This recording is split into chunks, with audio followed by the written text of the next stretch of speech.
sa San Fernando, Bukidnon. Ito po si Maris D. De La Cruz, maghahatid sa inyo ng mga balita at impormasyon sa seguridad, kapayapaan at pag-unlad sa probinsya ng Davao del Norte, Davao City at Bukidnon. Tunghayan ang matagumpay na pagtatapos ng 2 araw na Barangay Youth Leadership Summit sa Kayaga, Bukidnon. Silipin ang mga detalye sa patuloy na kampanya ng mga kasundaluan upang ipagpatuloy ang insurgency-free status sa rehiyon ng Davao. 89IB patuloy ang pagpapaigting ng Massive Awareness Campaign upang protektahan ang mga mag-aaral sa Valencia. At kasunduan sa pagitan ng Adventist Medical Center, Valencia City at 89IB para sa serbisyong pangkalusugan. Makatao March.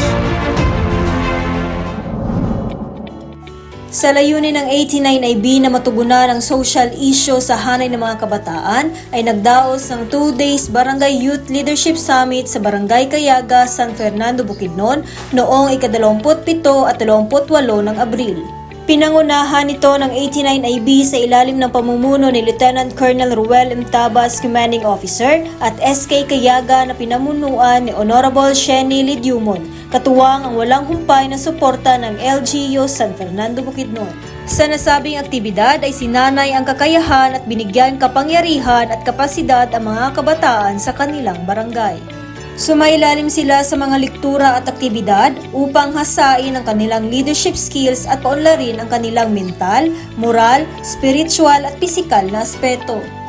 Naisa katuparan ang nasabing aktibidad hindi lang para maprotektahan ang mga kabataan laban sa insurhensiya, kung hindi upang matulungan at magabayan sila sa mga isyu na kinakaharap ng kabataan, lalo na ang suicide. 41 youth ng Kayaga ang sumailalim sa aktibidad na umuwi sa kanilang tahanan bitbit ang mga aralin, inspirasyon at eksperyensiya sa paghubog ng kanilang kinabukasan. Ang Makatao Batalyon ay nangangakong isusulong at pagtitibayin ang edukasyon at aktibidad sa sektor ng kabataan bilang mga susunod na lider ng lipunan. Puspusan ang paglulunsad ng mga aktibidad at programa para tugunan ang pangangailangan ng mga komunidad sa rehiyon ng Davao. Naglunsad ng outreach program sa sitio 1515 Barangay Salapawan, Paquibato District ang Southern Baptist Church Tulalian noong ika-28 ng Abril taong kasalukuyan. Ito ay may layong tugunan ang pangangailangan ng mga mamamayan laban sa isyu na ginagamit ng komunistang teroristang grupo. Namigay sila ng 100 food packs, mga damit para sa benepisyaryo at aliw sa pamamagitan ng mga palaro. Gayon din, nagdaos ang lungsod ng Davao ng Healing and Reconciliation Program sa pagitan ng Ata Indigenous Culture Community at former rebels sa New Malabog, Paquibato District noong ika-24 ng Abril. Pinangunahan ito ng lungsod ng Davao Peace 911, katuwang ang 10 Otter Brigade sa ilalim ng pamumuno ni Brigadier General Marion T. Angkaw. Layo ng aktibidad na sa kanilang pagbabalik loob sa gobyerno ay pagtibayin ang healing and reconciliation at bigyang interbensyon upang tuluyan ng talikuran ang CTG patungo sa isang mapayapa at maunlad na komunidad. Sa pamamagitan ng convergence mechanism sa ilalim ng NTF-ELCAC, ang 89IB kasama ang gobyerno at stakeholders sa pamamagitan ng pagkakaisa at maayos na pamamahala ay susulong ang inklusibong pag-unlad at kapayapaan. Matapos mapagtagumpayan ang higit sa 5 dekada na insurhensiya sa Davao Region, hihigitan pa ng mga kasundaluhan ng mga pagsisikap at pagbubutihin ang serbisyo para panatilihin ang minsan ay pangarap lang na insurgency-free status.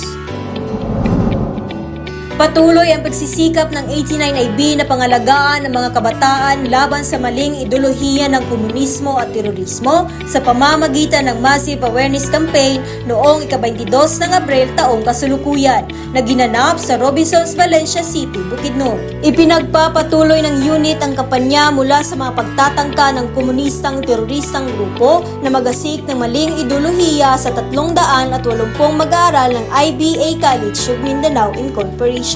Dagdag pa dito, mahigit sa 100 senior high school at college students naman ng STI Valencia ang sumailalim sa MAC nitong ika-26 ng Abril. Maliban sa kultura sa seguridad at 7 stages of youth infiltration, sa isang film viewing ay ipinakita ang memories of teenage rebels na nagpapakita sa mga hirap at kalunos-lunos na karanasan ng kabataang na biktima at na recruit ng CPP, NPA, NDF. Higit sa lahat, ang palabas ay nagpapakita ng mga leksyon na nagsisilbing paalala sa mga kabataan upang mas mapanuri at mapagbantay lalo na sa impluwensya ng komunistang teroristang grupo. Sinisiguro ng Makatao Batalyon ay pagpapatuloy ang kampanyang ito upang matiyak na ang kabataan ay may sapat na kaalaman upang kontrahin ang impluwensya ng CPP, NPA, NDF bilang mga tagapagtaguyod ng bansa sa kinabukasan.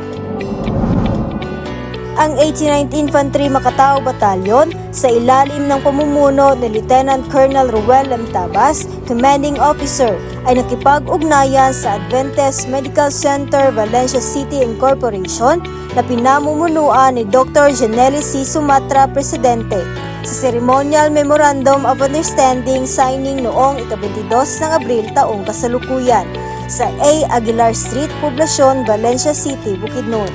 Nilagdaan ni Dr. Janely C. Sumatra, Presidente at Lieutenant Colonel Ruel M. Tabas, Battalion Commanding Officer ng 89IB at sinaksihan nila First Lieutenant Christian C. Rumbawa at Ginang Gina Is Carmona, Vice President ng hospital.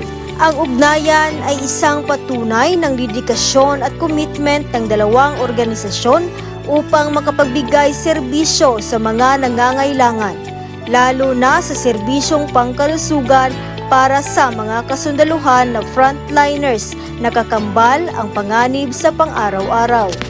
Matapos ang paglagda sa memorandum, nagpalitan ang dalawang partido ng kanilang mga mensahe ng pasasalamat at pagtitiyak na bibigyan ng buong suporta ang pagsisikap na ito para sa lalawigan ng Bukidnon. Sa kanyang mensahe, binigyang diin ni Dr. Sumatra ang pangako ng ospital sa pagtuon ng pansin sa mga pangangailangan sa kalusugan, hindi lamang ng militar kundi ng lahat ng nangangailangan ng medikal na atensyon. Gayun din, nagpapasalamat si Lieutenant Colonel Tabas dahil sa walang alinlangang pagtanggap ng ospital sa nasabing partnership na kaisa sa misyon ng unit sa pagpapatatag ng mga programang komunidad. Ang pakikipagtulungang esensyal para sa patuloy na pagsisikap ng unit sa munisipalidad at lungsod ng Bukidnon tungo para sa isang mapayapa, maunlad at matibay na komunidad laban sa insurhensiya. At dyan nagtatapos sa mga balita mula sa nasasakupan ng 89IB.